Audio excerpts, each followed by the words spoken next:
మహాపరిశుద్ధుడా, సర్వశక్తి కలిగిన దేవా, మీకు స్తోత్రం. దేవా, మీరు ఇచ్చిన ఈ శ్రేష్టమైన సమయాన్ని బట్టి మేము స్తుతిస్తూ ఉన్నాం. ఈ వాక్యాన్ని ప్రభువా మేము ధ్యానించబోతూ ఉండగా మిమ్మల్ని మా మధ్యకు ఆహ్వానిస్తున్నాం నాయన. మీ దేవదూతలు మా మధ్యకు ఆహ్వానిస్తున్నాం. మీ సహాయం లేకుండా మీ వాక్యాన్ని మేము గ్రహించలేము, అర్థం చేసుకోలేము. కాబట్టి ప్రభువా, మీరే మీ వాక్యాన్ని తెరిచి మా హృదయాల్ని సిద్ధపరిచి, మా హృదయ పరిస్థితిని బట్టి, మా హృదయ అవసరతను బట్టి మీరే మాతో మాట్లాడండి. ఈ సమయాన్ని మీ చేతులకు అప్పగిస్తూ మిమ్మల్ని స్తుతిస్తూ యేసు నామములో అడిగి వేడుకొని ప్రార్థిస్తున్నాం తండ్రి, ఆమేన్. హల్లెలూయా. మరొకసారి మరి ప్రభునామంలో మీ అందరికీ వందనాలు తెలియజేస్తున్నాను. మరి దేవుని కృపను బట్టి 131 కీర్తనలు మనము ధ్యానించడానికి మరి దేవుడు ఎంతగానో సహాయం చేశాడు. అందును బట్టి దేవుని ఎంతగానో స్తుతిస్తున్నాను. దేవుని సహాయం లేకుండా మనము దేవుని వాక్యాన్ని మరి గ్రహించలేము. దేవుడే తన వాక్యాన్ని తెరవగలిగిన వాడు, దేవుడే ఆయన వాక్యాన్ని బోధించగలిగిన వాడు, ఆయనే ఆయన వాక్యాన్ని వివరించగలిగిన వాడు. కాబట్టి మనం దేవుని వైపు చూసినప్పుడు ఆయనే మనకు సహాయం చేసేవాడుగా ఉంటాడు, మనతో మాట్లాడేవాడుగా ఉంటాడు. మరి సమయంలో 132వ కీర్తన మనం ధ్యానించబోతున్నాం. దయచేసి ప్రతి ఒక్కరు కూడా మీ బైబిల్స్ని ఓపెన్ చేయవలసిందిగా మనవి చేస్తున్నాం. 132వ కీర్తన. మరి ఈ కీర్తన కూడా యాత్రా కీర్తన అన్న విషయం మనకి ఇక్కడ మరి ఇంట్రడక్షన్లో కనబడుతూ ఉంది. ఈ యాత్రా కీర్తన ఎవరు రచించారు అనే దానికి 2 అభిప్రాయాలు ఉన్నాయి. ఒకటి, మరి దేవుని మందిరాన్ని మొదటిగా నిర్మించిన సొలొమోను ఈ కీర్తన రచించుండవచ్చు అని చెప్పనని ఒక అభిప్రాయం. అలాగే 2వ అభిప్రాయం ఏంటి అని చెప్పనంటే, ఎజ్రా కానీ నెహెమ్యా కానీ మరి 2వసారి మందిరాన్ని పునర్నిర్మించినప్పుడు ఆ సందర్భంలో రచించిన మరి కీర్తనగా మరి దీన్ని చెబుతున్నారు. ఏదేమైనప్పటికీ కూడా ఈ కీర్తన ద్వారా దేవుడు మనతో మాట్లాడాలనుకుంటున్నాడు. కాబట్టి ఆ రోజు ఎటువంటి పరిస్థితులు ఉన్నాయో మరి ఈరోజు కూడా ఎన్నో పరిస్థితుల ద్వారా మనం వెళ్తున్నాం. అటువంటి ప్రశ్నార్థకమైన పరిస్థితుల మధ్యలో మనము దేవుని వైపు చూస్తూ, దేవుని మాటలు వింటూ, దేవుని చిత్తమును చేస్తూ మనం ముందుకు వెళ్ళినప్పుడు అది మనకెంతో ఆశీర్వాదకరంగా ఉంటుంది అని చెప్పి అంటంలో ఎటువంటి సందేహము లేదు. కాబట్టి దేవుని వాక్యము ఆనాడైనా ఈనాడైనా ఏనాడైనా సరే మరి మనకు ఎంతో అవసరమైంది. అందుకని వాక్యం రాయబడి ఉంది కదా, నీ వాక్యము నా పాదములకు దీపము, నా త్రోవకు వెలుగై ఉన్నది. కాబట్టి దేవుని వాక్యము మనం నడవటానికి మార్గాన్ని చూపించే వెలుగు వంటిది. అటువంటి వాక్యాన్ని మనం ధ్యానించే ప్రయత్నం చేద్దాం. 1వ వచనం నుండి చదువుతున్నానండి. 1వ వచనం నుంచి, యెహోవా దావీదునకు కలిగిన బాధలన్నిటినీ అతని పక్షమున జ్ఞాపకము చేసుకొను. అతడు యెహోవాతో ప్రమాణపూర్వకముగా మాట ఇచ్చి యాకోబు యొక్క బలిష్ఠునికి మొక్కుబడి చేశాను. ఎట్లనగా, యెహోవాకు నేను ఒక స్థలము చూచు వరకు, యాకోబు యొక్క బలిష్ఠునికి ఒక నివాస స్థలము నేను చూచు వరకు, నా వాసస్థానమైన గుడారములో నేను ప్రవేశింపను. నేను పరుండు మంచము మీదికెక్కను. నా కన్నులకు నిద్ర రానియను. నా కన్ను రెప్పలకు కొనికి పాటు రానియనను. హల్లెలూయా. ఈ వాక్యాన్ని కనుక మనము గమనించినట్లయితే, ఈ కీర్తనకారుడు తెలియపరుస్తున్న మాట, దావీదు పక్షమున, దావీదునకు కలిగిన బాధలన్నిటినీ అతని పక్షమున జ్ఞాపకము చేసుకొను. దేవుని సేవించే వ్యక్తులకి శోధనలు వస్తాయి, శ్రమలు వస్తాయి, ఇరుకులు వస్తాయి, ఇబ్బందులు వస్తాయి. ఇవన్నీ కూడా సర్వసాధారణం. అయితే ఈ పరిస్థితుల్లో మనము దేవుని వైపు చూసినప్పుడు మాత్రమే, దేవుని సహాయం కోరినప్పుడు మాత్రమే మనకు ఆ పరిస్థితి నుంచి విడుదల కలుగుతుంది. అలాగే ఆ పరిస్థితుల మీద జయము కలుగుతుంది. మనము శోధనలను తప్పించుకోవడానికి మార్గం కూడా దొరుకుతుంది. కాబట్టి మనము దేవుని సన్నిధిలో ప్రార్థన చేసేవారుగా ఉండాలి. ఇక్కడ ఈ కీర్తనాకారుడు తెలియపరుస్తున్న మాట, దావీదును కలిగిన బాధలన్నిటినీ అతని పక్షమున జ్ఞాపకం చేసుకొను. ఎన్నో బాధలు అనుభవించాడు దావీదు. ఎన్నో శోధనలు, ఎన్నో సమస్యలు దావీదు ఎదుర్కొన్నాడు. అయితే ఎలా ఎదుర్కొన్నాడు, ఎవరి సహాయంతో ఎదుర్కొన్నాడు అంటే దేవుని సహాయంతోనే ఎదుర్కొన్నాడు. శోధనలు దావీదుని ఇబ్బంది పెట్టినప్పటికి కూడా, శత్రువులు దావీదుని పొంచి ఉన్నప్పటికి కూడా, అతని ప్రాణములు తీసే ప్రయత్నాలు చేసినప్పటికి కూడా దావీదును దేవుడు శత్రువుల ఇచ్చకు అప్పగించలేదు. దావీదును దేవుడు శోధనలకు అప్పగించలేదు. కారణం ఏమిటంటే దావీదును దేవుడు జ్ఞాపకం చేసుకున్నాడు. దావీదును దేవుడు ఎందుకు జ్ఞాపకం చేసుకున్నాడు అని చెప్పనంటే కొన్ని కారణాలు ఉన్నాయి. దాంట్లో మొదటిది, దావీదు దేవుని మనసు నెరిగి ప్రవర్తించేవాడు. ఒక మాటలో చెప్పాలంటే దావీదు దేవుని ప్రేమించేవాడు, దేవుని గురించి ఆలోచించేవాడు, దేవుని సంతోషం గురించి ఆలోచించేవాడు, దేవుని మహిమ గురించి ఆలోచించేవాడు. కాబట్టే దేవుడు కూడా దావీదును జ్ఞాపకం చేసుకున్నాడు. ఈరోజు మనలో చాలామంది దేవుని ఎప్పుడు జ్ఞాపకం చేసుకుంటారు అని చెప్పనంటే పండగలకో, లేకపోతే అవసరతలకో, లేదా సమస్యలకో, లేదా మన ఇంట్లో శుభకార్యాలకో, లేకపోతే ఇంకేదన్నా దుఃఖకరమైన పరిస్థితుల్లోనూ జ్ఞాపకం చేసుకుంటారు. అంటే అప్పుడప్పుడు జ్ఞాపకం చేసుకుంటూ ఉంటారు. కానీ దావీదు అలా కాదు. దావీదు దేవునితో నిరంతరము అనుబంధము, సంబంధము, సహవాసం కలిగి ఉన్నవాడు. దేవుని గురించి ఆలోచించినవాడు. దేవుని గురించి ఎంత ఆలోచించాడంటే, ఇలా మనం చదువుకున్నాం ఈ వాక్య భాగంలో 2వ వచనం నుంచి కనుక మనం చూస్తే, దావీదు దేవుని గురించి ఆలోచిస్తున్నాడు. గొర్రెల కాపరిగా ఉన్న దావీదుని అడవిలో ఏ ఒక్కరి చేత ఎన్నిక చెయ్యబడని దావీదుని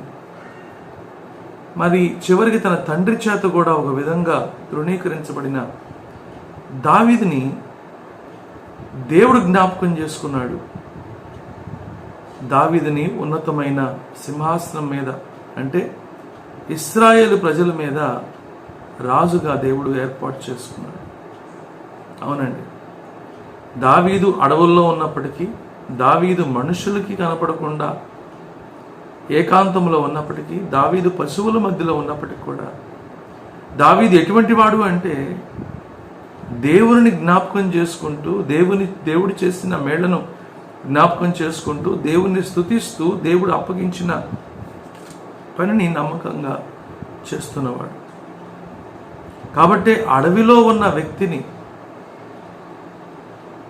దేవుడు పిలిపించాడు. ఎందుకనంటే దావీదు మనసు దేవుని మీద ఉంది అనే విషయము దేవునికి బాగా తెలుసు. ఈరోజు చాలామంది వారిని దేవుడు హెచ్చించాలని కోరుకుంటారు, ఉన్నతమైన స్థలములో పెట్టాలని కోరుకుంటారు, వారి పట్ల గొప్ప కార్యాలు చేయాలని కోరుకుంటారు. కానీ అనేక సందర్భాల్లో వారి పట్ల అవి జరగకపోవడానికి గల కారణం ఏమిటి అని చెప్పనంటే, వారు దేవుని గురించి ఆలోచించకపోవడమే. దేవుని మహిమ గురించి, దేవుని చిత్తమును గురించి, దేవుని సంతోషమును గురించి ఆలోచించకపోవడం. అందుకే అలాంటి వారిని దేవుడు హెచ్చించలేకపోతున్నాడు. హెచ్చిస్తే ఏం జరుగుతుంది? వాళ్ళు స్వార్థంగా ఆలోచించేవారుగా ఉంటారు. దేవునికి కృతజ్ఞత లేకుండా కృతజ్ఞతహీనులుగా ఉంటారు. అంత మాత్రమే కాదు, దేవుని చిత్తానికి విరోధంగా కూడా పనిచేసేవారుగా ఉంటారు. దేవుడు ఒక వ్యక్తిని ఒక ఉన్నతమైన మెట్టులో పెట్టాలి అంటే ఆ వ్యక్తి అనేక మందికి దీవెనకరంగా ఉండాలి అనే దేవుని యొక్క ఉద్దేశం. ఆ వ్యక్తి వలన అనేక మంది మేలు పొందుకోవాలి అనే దేవుని యొక్క ఉద్దేశం. ఆ వ్యక్తి ద్వారా ప్రజలు నిజమైన దేవుని, ఆ దేవుని యొక్క మార్గాన్ని తెలుసుకోవాలి అనేది దేవుని యొక్క ఉద్దేశం. కాబట్టే దేవుడు ఒక వ్యక్తిని హెచ్చిస్తాడు, ఉన్నతమైన స్థానంలో పెడతాడు. దావీదు ఎటువంటి వాడంటే దేవుని చేత అభిషేకించబడినప్పటికి కూడా ఎంతో తగ్గింపుతోటి, దీనత్వంతో, తన పాత స్థితిని అనడు మర్చిపోకుండా విధేయుడిగా ఉన్న వ్యక్తి దావీదు. దేవుడు దావీదుని సింహాసనం మీద కూర్చోబెట్టినప్పటికి కూడా ఇక్కడ రాయబడిన మాటలను కనుక చూస్తే దావీదు దేవుని గురించి ఆలోచిస్తున్నాడు. నేనైతే ఈ ప్యాలెస్లో లేకపోతే అంతఃపురంలో సౌఖ్యముగా సంతోషముగా ఉన్నాను, కానీ నా దేవుని యొక్క మందస్సము గుడారంలో ఉంది. నేను నా దేవునికి ఒక ఇల్లు కట్టించాలి, లేదా నా దేవునికి ఒక దేవాలయం కట్టించాలి అని దావీదు ఇష్టపడ్డాడు, ఆశపడ్డాడు. ఏమిటి, ఎంతమంది అలా ఆలోచిస్తారండి? ఒకసారి దేవుడు వారిని హెచ్చించిన తర్వాత దేవునికే సమయం లేదని చెప్పేవాడు చాలామంది ఉన్నారు. మా ఉద్యోగాలను బట్టి మేము దేవుని సన్నిధికి రాలేకపోతున్నామండి అని చెప్పేవాళ్ళు చాలామంది ఉన్నారు. మాకున్న పరిస్థితులను బట్టి మేము ప్రార్థన చేయలేకపోతున్నామండి అని చెప్పేవాళ్ళు చాలామంది ఉన్నారు. మేమున్న స్థితిగతులను బట్టి మేము దేవునికి దగ్గరగా రాలేకపోతున్నామండి అని చెప్పేవాళ్ళు చాలామంది ఉన్నారు. గమనిస్తున్నారా? కానీ దావీదు అటువంటి వాడు కాదు. దావీదు కారణాలు చెప్పేవాడు కాదు. దావీదు ఎటువంటి వాడు అంటే తను ఉన్న ఉన్నతమైన స్థితికి కారణం దేవుడే అన్న విషయం దావీదుకు బాగా తెలుసు. అది తన నరనరాల్లో ఉంది కనుకనే నేను దేవుని ఎలా ఘనపరచాలి, నేను దేవునికి ఏమన్నా చేయగలనా, నేను దేవుని ఏ విధంగా సంతోషపరచగలనా అనే ఆలోచన దావీదుకు ఉంది. కాబట్టే దావీదును బట్టి దేవుడు సంతోషపడ్డాడు. దావీదును దేవుడు లక్ష్య పెట్టాడు. అన్ని సమయాల్లో కూడా దావీదును దేవుడు జ్ఞాపకం చేసుకున్నాడు. దేవుని వాక్యంలో ఒక మాట రాయబడి ఉంది. అదేమిటంటే, నీ పూర్ణ హృదయముతో, నీ పూర్ణ ఆత్మతో, నీ పూర్ణ శక్తితో నీ దేవుని ప్రేమించమని చెప్పని వాక్యం రాయబడి ఉంది. పూర్ణ హృదయముతో, సంపూర్ణమైన హృదయముతో దేవుని ప్రేమించినప్పుడు మన హృదయంలో దేవుడు తప్ప మరి ఇంకా ఏది కూడా, ఇంకెవరు కూడా ఉండరు.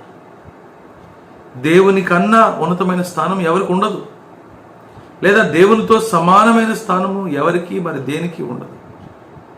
అటువంటి వారిని దేవుడు లక్ష్య పెడతాడు, అటువంటి వారిని దేవుడు ఘనపరుస్తాడు, అటువంటి వారి ప్రార్థన దేవుడు ఆలకిస్తాడు, అటువంటి వారిని విమోచిస్తాడు, రక్షిస్తాడు. అందుకనే 91వ కీర్తన ఒకసారి చూద్దాం. అందులో ఈ విధంగా రాయబడి ఉంది.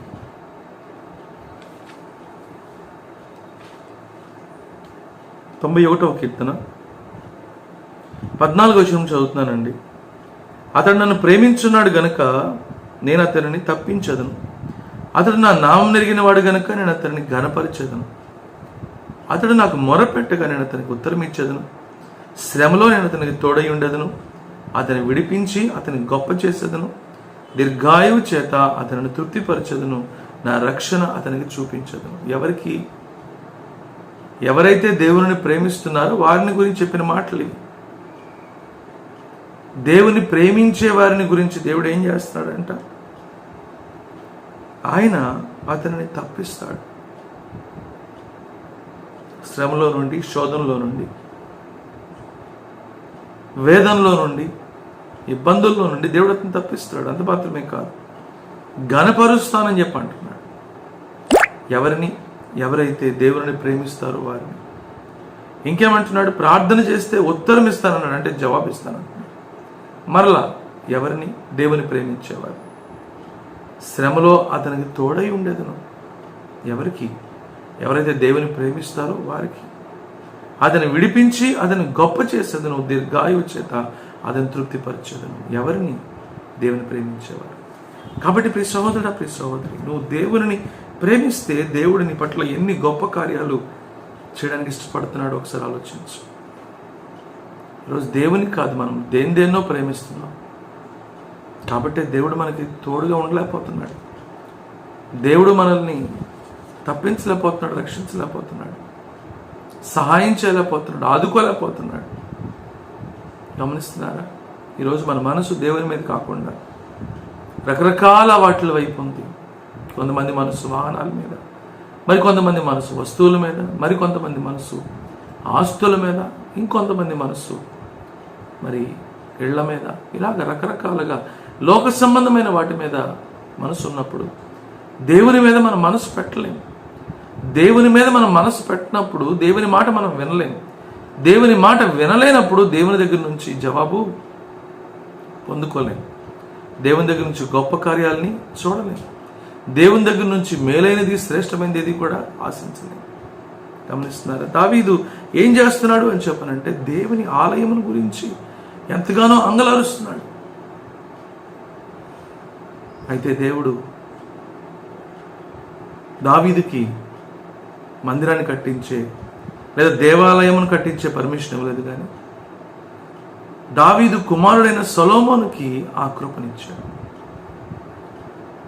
దావీదు చేతులు రక్తసికమైనందున దావీదుని మరి దేవుని ఆలయమును కట్టడానికి దేవుడు అనుమతి ఇవ్వలేదు. అయినప్పటికీ కూడా దేవుడు కృప కలిగిన వాడు కనుక దావీదు పట్ల ఉన్న ప్రేమతోటి అతను కుమారుని ఎన్నుకున్నాడు, ఏర్పాటు చేసుకున్నాడు. ఒక గొప్ప మందిరాన్ని, గొప్ప దేవాలయాన్ని నిర్మించడానికి దేవుడే సహాయం చేశాడు. ఇక్కడ కనుక చూస్తే 6వ వచనంలో కనుక చూస్తే, అది ఎఫ్రతాలోనున్నదని మేము వింటిమి, యాయరు పొలములలో అది దొరికెను, ఆయన నివాస స్థలములకు పోదము రండి, ఆయన పాదపీఠం ఎదుట సాగిల పడదము రండి, యెహోవా లెమ్ము, నీ బలసూచకమైన మందసముతో కూడా రమ్ము. ఇక్కడ దేని గురించి చెబుతున్నాడు అంటే దేవుని యొక్క మందసమును గురించి చెబుతున్నాడు. ఫిలిష్తీయులు మరి ఇశ్రాయేలు ప్రజలతో యుద్ధం చేసినప్పుడు మరి ఇశ్రాయేలు ప్రజల యొక్క పాపాన్ని బట్టి వారు మరి యుద్ధంలో ఓడిపోయారు. ఆ మందసము వారి దగ్గరే ఉండిపోయింది. ఆ తర్వాత మరలా అక్కడ దేవుడు వారి మీదకి తెగుళ్ళను రప్పించినప్పుడు వారు మరలా ఆ మందసాన్ని ఇశ్రాయేలు ప్రాంతానికి పంపించి వేశారు. ఆ మందసమును దావీదు మరి దేవుని ఆలయములో పెట్టించాలని, ఆ మందసమును నిలపడానికి ఒక దివ్యమైన మందిరాన్ని లేదా ఆలయాన్ని కట్టించాలని దావీదు ఆశపడుతున్నాడు, ఇష్టపడుతున్నాడు. ప్రియ సహోదర, ప్రియ సహోదరి, దేవుని వాక్యంలో రాయబడిన మాట, ఈరోజు అనేకులు లేదా ఎక్కువ శాతం మంది వారి వారి సొంత కార్యములనే చూసుకుంటున్నారు, కానీ దేవుని కార్యములు లేదా ప్రభు అయిన యేసుక్రీస్తు ప్రభు యొక్క కార్యములను చూసుకునేవారు లేరు అని చెప్పని వాక్యము తెలియపరుస్తుంది. ఈరోజు మనం ఎలా ఉన్నాం? దేవుని వాక్యంలో ఆశ కలిగిన ప్రాణాన్ని తృప్తిపరుస్తానని చెప్పన్నాడు. కానీ ఈరోజు దేవుని కొరకైన ఆశ మనలో ఉందా? దేవుని కొరకైన మనసు మనలో ఉందా? దేవుణ్ణి ఘనపరచాలని, దేవుని చిత్తాన్ని చేయాలని, దేవుని కొరకు ఏదైనా చేయాలనే మనసు మనకుందా? లేకపోతే మనము లోక సంబంధమైన విషయాల్లోనే మన సమయాన్ని గడుపుతూ మన సమయాన్ని వ్యర్థం చేస్తున్నామా? యెహోవాను బట్టి సంతోషించుము, ఆయనని హృదయవాంఛలు తీర్చును అని చెప్పని రాయబడి ఉంది. ఇక్కడ కూడా మన స్వార్థమే మనం ఆలోచిస్తాం. దేవుని కొరకు మనం ఏదైనా తలపెడతామా? గమనించండి. ఎవరికైతే హృదయంలో కృతజ్ఞత భావం ఉంటుందో వారు మాత్రమే దేవుని కొరకు ఏదైనా చేయాలి లేదా దేవుని కొరకు సమర్పించుకోవాలని మనసు కలిగి ఉంటారు. ఈరోజు అనేక మంది హృదయంలో ఈ సమర్పణ లేకపోవడానికి గల కారణం ఏమిటంటే హృదయంలో కృతజ్ఞత లేదు. దేవునికి నేను ఏం చేయాలి అనే మనసు కన్నా కూడా దేవుడు నాకు ఏం చేయలేదు, లేకపోతే దేవుడు నాకు ఇంకా ఏం చేయాలి అనే దాని మీదే మనసు కలిగి ఉండడం చాలా దుఃఖకరమైన విషయం. దేవుడు ఏం చేయాలి? దావీదైతే దేవుడు తనని ఏ విధంగా మరి ఒక సామాన్యమైన గొర్రెల కాపరి మెట్లో నుంచి ఒక ఉన్నతమైన సింహాసనము ఎక్కే మెట్టులోనికి తీసుకువెళ్ళాడు అనే విషయాన్ని బట్టి దావీదు ఎంతో కృతజ్ఞత కలిగి ఉన్నాడు. ఈరోజు మనందరికీ తెలుసు యేసుక్రీస్తు ప్రభు ఎందుకు ఈ లోకంలోనికి వచ్చాడు.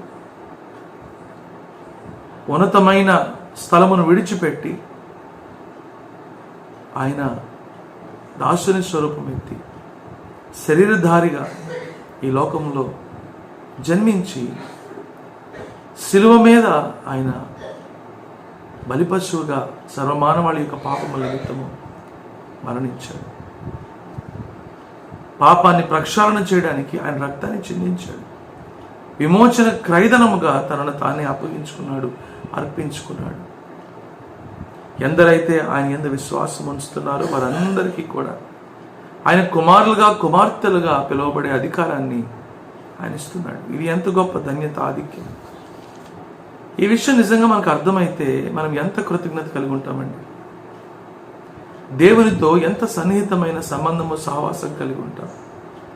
అలాగే మన జీవితాన్ని ఎంతగా దేవుని కొరకు వెచ్చించేవారిగా, దేవుని కొరకు వినియోగించేవారిగా, మరి దేవుని మహిమార్థమై బ్రతికేవారిగా ఉంటాం. ఆలోచించండి. ఈరోజు అనేకులు ఆ ప్రకారంగా లేరు. కారణం ఏమిటంటే ప్రభు చేసిన బలియాగం అనేక మందికి అర్థం కాలేదు. దేవుడు చేసిన కార్యం కన్నా కూడా పాపం మీదే అనేక మంది దృష్టి ఉండడం చాలా దుఃఖకరం. పాపాన్ని ప్రేమిస్తూ, పాపంలో ఆనందిస్తూ, పాపం మార్గంలోనే నడుస్తూ బ్రతుకుతున్న వారు అనేక మంది ఉన్నారు. అటువంటి వారు దేవుని బట్టి సంతోషించలేరు, దేవునికి కృతజ్ఞతలు చెల్లించలేరు, కృతజ్ఞతతో జీవించలేరు, దేవుని మహిమకరంగా బ్రతకలేరు. గమనిస్తున్నారా? మీరు ఎంతసేపు అసంతృప్తి, అసమాధానంతో దేవుడు మాకు అది చేయలేడు, ఇది చేయలేదు అని చెప్పని ఎప్పుడూ కూడా అసంతృప్తితో ఉంటారే కానీ దేవుడు చేసిన దానికి కృతజ్ఞత కలిగి దేవుడు ఇంకా ఏం చేయాలి, లేకపోతే దేవునికి నేనేం చేయాలి అనే మనస్సు ఇటువంటి వారిలో ఉండదు. గమనించండి, దావీదు ఎటువంటి వాడు అంటే దేవునికి సంపూర్ణంగా సమర్పించుకున్నవాడు. 9వ వచనంలో కూడా ఈ మందసాన్ని గురించి రాయబడి ఉంది. నీ విశ్రాంతి స్థలములో ప్రవేశించును, నీ యాజకులు నీతిని వస్త్రము వలె ధరించుకొందురుగాక, నీ భక్తులు ఉత్సాహగానము చేయుదురుగాక. అవునండి, యాజకులు ఎవరు అని చెప్పనంటే దేవుని సన్నిధిలో మరి దేవుని సమక్షములో విజ్ఞాపన చేసే ప్రజల పక్షాన, దేవుని ప్రజల పక్షాన విజ్ఞాపన చేసే విజ్ఞాపనకర్తలు. అటువంటి యాజకులు ఏం వస్త్రాలు వేసుకున్నారంట? ఇక్కడ రాయబడిన మాట, నీతిని వస్త్రం వలె ధరించుకొందురుగాక. నీతి అనేది వస్త్రముగా ధరించుకోవాలి. ఎందు గురించి? దేవుని సన్నిధిలో మరి విజ్ఞాపన చేసే విజ్ఞాపనకర్తలు, దేవునికి మనిషికి మధ్యవర్తిగా ఉండే విజ్ఞాపనకర్తలు నీతి అనే వస్త్రాన్ని తొడుక్కోవాలి. ఎందుకంటే ఆయన పరిశుద్ధుడు, ఆయన నీతిమంతుడు. ఆయన సన్నిధిలో నిలబడే యాజకులు కూడా నీతిమంతులుగా ఉండాలి.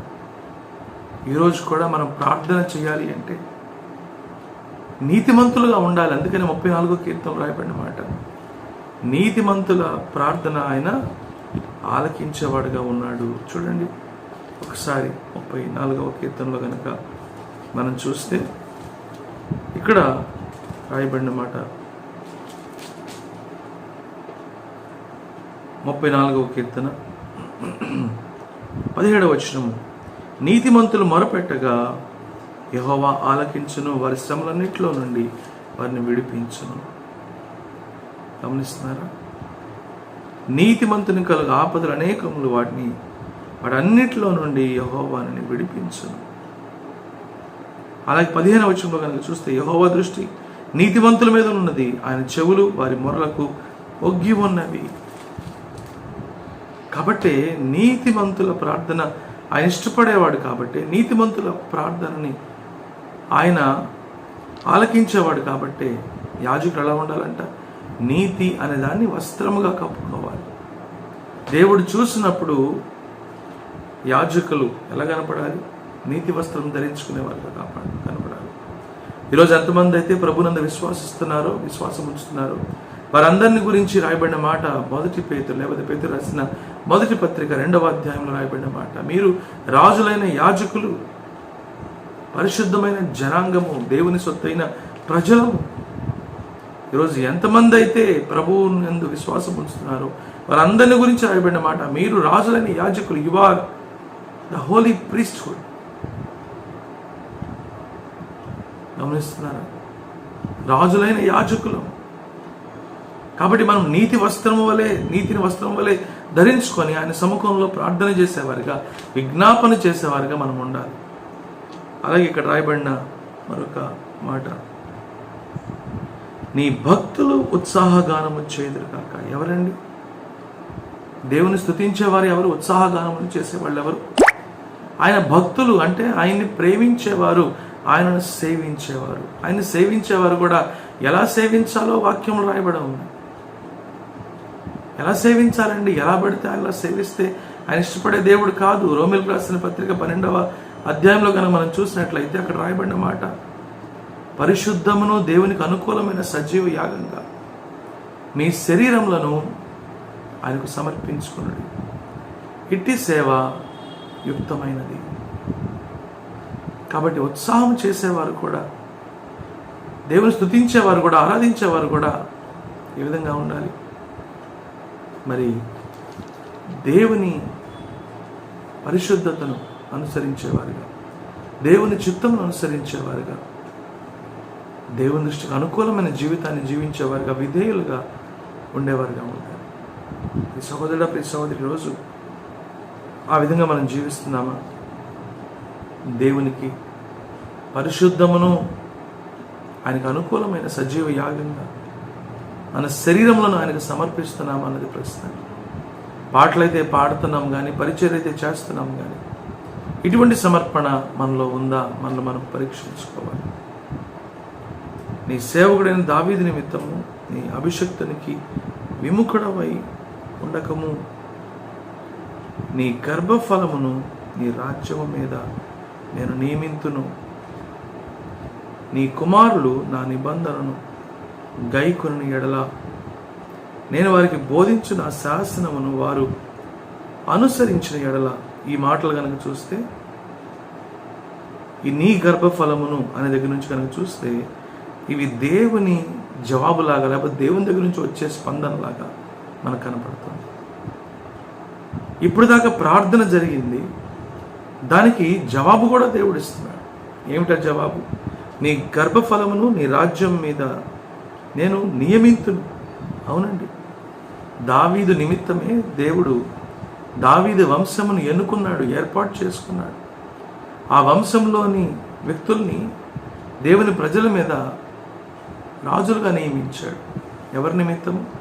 దావీదు నిమిత్తం. అందు గురించి ఇక్కడ రాయబడి ఉంది, నీ గర్భఫలమును నీ రాజ్యం మీద నేను నియమింతును, నీ కుమారులు నా నిబంధనను గైకొనిన ఎడల నేను వారికి బోధించిన శాసనమును వారు అనుసరించిన ఎడల వారి కుమారులు కూడా నీ సింహాసనం మీద నిత్యము కూర్చుందరని యెహోవా సత్య ప్రమాణము దావీదుతో చేసిన. హల్లెలూయా!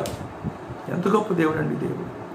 నిన్ను బట్టి నీ బిడ్డలు ఆశీర్వదిస్తాను. అలాగే నీ బిడ్డలు కూడా గనక నా మాట విన్నట్లయితే, నా మాటకు లోబడినట్లయితే, నా చిత్త ప్రకారం జీవించినట్లయితే వారి పిల్లలను కూడా నేను అదే ప్రకారంగా ఆశీర్వదిస్తానని చెప్పినని దేవుడు దావీదుతో చెప్తున్నాడు. అవునండి, దేవుడు మన పట్ల మాత్రం మేలు చేసేవాడు కాదు, మన తర్వాత తరము వారి పట్ల కూడా ఆయన మేలు చేసేవాడు. అయితే ఆ మేలు వారి జీవితంలో కొనసాగాలి అంటే, ఆ మేళ్లు వారు పొందుకోవాలి అంటే, దేవుని అమూల్యమైన వాగ్దానాల్ని వారు స్వతంత్రించుకోవాలంటే వారు కూడా దేవుని మాట వినేవారుగా ఉండాలి, దేవునికి లోబడేవారుగా ఉండాలి, దేవుని చిత్తమును జరిగించేవారుగా ఉండాలి. కాబట్టి సొలొమోను సమయంలో సొలొమోను ఎప్పుడైతే దేవుని మాట వినలేదో ఆ రాజ్యమును దేవుడు ఏం చేశాడు? చీల్చాడు. అంటే చూడండి, అక్కడే పతనము, సొలొమోను యొక్క పతనము మొదలైంది. ఆ తర్వాత కాలంలో వచ్చిన రాజులు కూడా దేవుని దృష్టికి హేయమైన కార్యములు, నీచమైన కార్యములు, అవమానకరమైన కార్యములు, పాపిష్టి కార్యములు చేశారు. కాబట్టి ఏమైపోయారు వాళ్ళందరూ కూడా? తర్వాత కాలక్రమంలో వారు మరణించారు. ఇశ్రాయేలు దేశం, ఇశ్రాయేలు ప్రజలు ఓచకోత కొయ్యబడ్డారు. మందిరం కూడా ఏం జరిగింది? కూల్చివేయబడింది, కాల్చివేయబడింది. ఆ తర్వాత వచనంలో కనుక చూస్తే, ఆయన మాట తప్పని వాడు, 12వ వచనం నుంచి చదువుతున్నాను. యెహోవా సియోనును ఏర్పరచుకొని ఉన్నాడు, తనకు నివాస స్థలంగా దానిని కోరుకొని ఉన్నాడు. ఇది నేను కోరిన స్థానము, ఇది నిత్యము నాకు విశ్రమ స్థానముగా ఉండును. ఇక్కడనే నేను నివసించదను.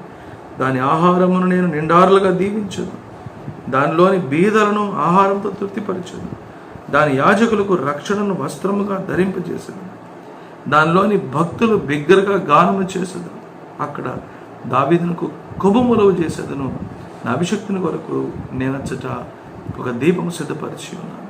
ఎంత గొప్ప మాటలు దేవుడు చెబుతున్నాడు కదా. సియోనును ఏర్పాటు చేసుకున్నాడు. సియోను కొండ మీదే మరి ఈ యెరూషలేము దేవాలయం కట్టబడింది. యెరూషలేమును, ఆ ఆలయమును, ఆ ప్రజల్ని దేవుడు ఏర్పాటు చేసుకున్నాడు. అందుకని ఇక్కడ చూడండి, తనకు నివాస స్థలముగా దాన్ని కోరుకొని ఉన్నాడు. ఇది నేను కోరిన స్థానం. అంత మాత్రమే కాదు, దాని ఆహారం నేను నిండారులుగా దీవిస్తాను. దానిలోని పేదలను ఆహారంతో తృప్తిపరుస్తాను. యాజకులకు రక్షణ వస్త్రముగా ధరింపజేస్తాను. అంటే వారి ప్రతి అవసరత కూడా నేను తీరుస్తాను. గమనిస్తున్నారా? దానిలోని భక్తులు బిగ్గరగా ఆనందగానం చేశారు. అక్కడ దావీదునకు కొమ్ము మొలవ చేసేదను. అంటే దావీదును దేవుడు హెచ్చిస్తానని చెప్తున్నాడు. హెచ్చించాడు. అదే ప్రకారంగా దేవుడు దావీదును బహుగా హెచ్చించాడు, ఉన్నతమైన స్థానంలో పెట్టాడు. ఈరోజు దేవుడు మనతో ఉంటే ఆహారం కొద ఉంటుందా? ఈరోజు దేవుడు మనతో ఉంటే మనకు కలిగిన దాంతో మనం తృప్తి చెందేవారుగా ఉంటాం. మనకు కలిగిన దాన్ని మరి దేవుని ఆశీర్వాదము పొందుకునే విధంగా ఉంటుంది. మనకు కలిగింది ఏదైనా సరే దీవించబడి, ఆశీర్వదించబడి, అది సమృద్ధిగా ఉండి అనేక మందికి కూడా తృప్తినిచ్చే విధంగా ఉంటుంది. కాబట్టి ఇక్కడ కీర్తనకారుడు ద్వారా దేవుడు తెలియపరుస్తున్న మాట, ఇక్కడనే నేను నివసించదు. ఈరోజు దేవుడు ఆ మందిరాలలో నివసించాలనుకోవట్లేదు. ఎందుకంటే దేవుడు ఇన్ని గొప్ప వాగ్దానాలు ఇచ్చినప్పటికి కూడా దావీదు తర్వాత సొలొమోనే కానివ్వండి, సొలొమోను తర్వాత మిగిలిన రాజులే కానివ్వండి, దేవుని మాట వినలేదు, దేవుని మాటకు లోబడలేదు, దేవుని చిత్తమును చేయలేదు, దేవుని హెచ్చరికలను పట్టించుకోలేదు, దేవుని క్రమశిక్షణ చర్యలను వారు ఏమాత్రం కూడా లక్ష్య పెట్టలేదు. కాబట్టి దేవుడు ఏం చేశాడు? వారిని అపవాది చేతికి లేదా శత్రువుల చేతికి అప్పగించాడు. వారు బహుభయంకరంగా మరి ఇశ్రాయేలు ప్రజల్ని హింసించారు. ఆ గోడల్ని కూల్చివేశారు, మందిరాన్ని కాల్చివేశారు. యవనులను లేదు, గర్భిణీలను లేదు, ముసలివారని లేదు, కనికరము లేకుండా, జాలి లేకుండా ఓచకోత కోసారు. కారణం ఏమిటంటే దేవుని ప్రజల్లో ఉన్న నిర్లక్ష్యం. సహోదరుడు, ప్రియ సహోదరి, దేవుడు మనతో పాటు ఉండడానికి ఇష్టపడినప్పుడు మనము మన హృదయాల్ని, మన జీవితాలని, మన మార్గాల్ని సరళము చేసుకునేవారుగా ఉండాలి. అందుకని యెషయా గ్రంథం 55వ అధ్యాయం ఒకసారి తీద్దామండి. దయచేసి ఓపెన్ చేయండి. ప్రాముఖ్యమైన మాట రాయబడింది చూడండి. భక్తిహీనులు తమ మార్గమును విడవలను, దుష్టులు తమ తలంపులను మానవలను. వారు యెహోవా వైపు తిరిగిన యెడల ఆయన వారి యందు జాలిపడును. వారు మన దేవుని వైపు తిరిగిన యెడల ఆయన బహుగా క్షమించు. చూసారా, ఆయన మన నుంచి ఏం ఆశిస్తున్నాడు? మనము తప్పు తెలుసుకునేంత తిరగాలని. సొలొమోను దేవాలయం కట్టాడు, కానీ సొలొమోను మనసు దేవుని మీద తర్వాత లేదు. తన భార్యల మీదకి వెళ్ళిపోయింది. అంటే శరీర సంబంధమైన ఆశ. ఆ భార్యలు ఏం చెబితే ఆ పని చేశారు. దేవుని దృష్టికి హేయమైన బలులు కుమారులను తీసుకెళ్ళి ఆ దేవతల ముందు లేకపోతే ఆ విగ్రహాల ముందు బలి అర్పించారు. దేవుడు హెచ్చరించినప్పటికి కూడా, గద్దించినప్పటికి కూడా దేవునికి కూడా స్పందించలేని స్థితిలో ఉన్నాడు. ఎవరు? మహాజ్ఞాని అయిన సొలొమోను. గమనిస్తున్నారు. కాబట్టి దేవుడు ఇవన్నీ కూడా మరి తెలియపరుస్తున్నాడు. ఇశ్రాయేలు ప్రజల యొక్క దేవాలయం ఎందుకు అలా కూలిపోయింది అంటే దానికి కారణము దేవుని ప్రజలు దేవుని దావీదు లక్ష్య పెట్టలేదు. దావీదు ప్రేమించినట్లుగా ప్రేమించలేదు. దావీదు నడిచినట్లుగా నడవలేదు. దావీదు వలె దేవుని భయంకరంగా బ్రతకలేదు. ఈరోజు దేవుడు అటువంటి కట్టడాల్లో ఉండడానికి ఇష్టపడట్లేదు. ప్రియ సహోదరుడు. కొంతమంది కట్టడాలను కూడా ఈరోజు చాలా గొప్పగా చూపించే ప్రయత్నము చేస్తున్నారు, కానీ ఈరోజు దేవుడు ఉండాలనుకుంటుంది కట్టడాల్లో కాదు, మన హృదయంలో. వాక్యంలో రాయబడిన మాట, మీరు దేవుని యొక్క ఆలయం అని మీరు ఎరుగరా? Do you not know that you are the temple of the living God? మనము దేవుని యొక్క ఆలయమై ఉన్నాము. కాబట్టి ఎప్పుడైతే దేవుని ప్రజలు ఐక్యత కలిగి, సఖ్యత కలిగి, సమాధానం కలిగి, దేవుని దృష్టికి మేలైన మార్గంలో, యథార్థమైన మార్గంలో, ఆశీర్వాదకరమైన మార్గంలో నడుస్తారో అప్పుడు దేవుని దగ్గర నుంచి మేళ్లు పొందుకునే వారుగా ఉంటారు. అనేకులకి దీవెనకరంగా ఉంటారు. అనేక మంది వారి సాక్ష్యాన్ని బట్టి బలపడేవారుగా ఉంటారు. దేవుని దగ్గర తిరిగేవారుగా ఉంటారు. సహోదరుల ఈరోజు మన సాక్ష్యం ఏంటో మనం చెప్పగలమా? ఈరోజు మనం ఎంతమందికి దీవెనకరంగా ఉన్నామో మనం ధైర్యంగా చెప్పగలమా? చివరి వచనము, అతని శత్రువులకు అవమానం వస్త్రముగా ధరింపజేశాను, అతని కిరీటం అతని మీదనే ఉండి తేజరులను అనండి. అంటే అర్థం ఏంటి? ఎవరైతే దేవుని ప్రేమిస్తారో, దేవుని చిత్తం చేస్తారో వారికి దేవుడిచ్చే దీవెన ఎలా ఉందో చూడు. శత్రువులకు అవమానమును వస్త్రముగా ధరింపజేశాడు, అతని కిరీటము అతని మీదనే ఉండి తేజరులను. కాబట్టి దేవుడే ఒక వ్యక్తిని హెచ్చించేవాడు, దేవుడే ఒక వ్యక్తిని ఉన్నతమైన స్థానంలో పెట్టేవాడు, దేవుడే ఒక వ్యక్తిని ఆశీర్వదించేవాడు, దేవుడే ఒక వ్యక్తిని వాడుకునేవాడు. కాబట్టి ఈరోజు వాక్యం విన్న ప్రియ సహోదరుడు, దావీదు వలె ఈరోజు మన మనసు దేవుని మీద ఉన్నట్లయితే దేవుడు దావీదుని ఏ విధంగా ఆశీర్వదించాడు మనల్ని కూడా అదే ప్రకారంగా ఆశీర్వదిస్తాడు. దావీదుని ఏ విధంగా అనేక మందికి వాడుకున్నాడు మనల్ని కూడా అదే విధంగా వాడుకుంటాడు.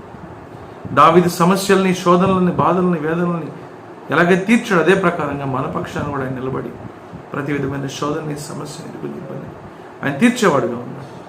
కాబట్టి ఈరోజు మన దేవుని దగ్గర తిరుగుదామా, ప్రార్థన చేద్దామా, దేవుని సహాయాన్ని కోరుకుందామా?